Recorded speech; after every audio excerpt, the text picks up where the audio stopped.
Mwalimu, hongera. Mmecheza leo Taifa Stars, lakini imepoteza dhidi ya Morocco licha kwa mchezo mzuri mmeonyesha. Ni kwa kiasi gani kwanza mchezo ulivyokuwa?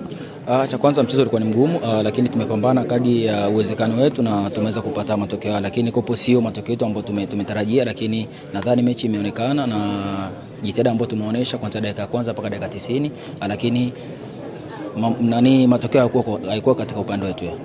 Okay, sawa. Ni kwa kiasi gani ameumiza? Yametumiza kikubwa kwa sababu kuna faulu ambazo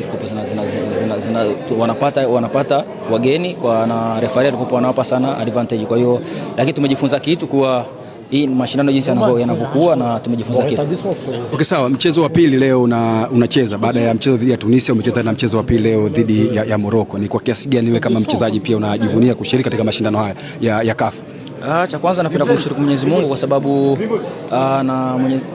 kocha ananiamini.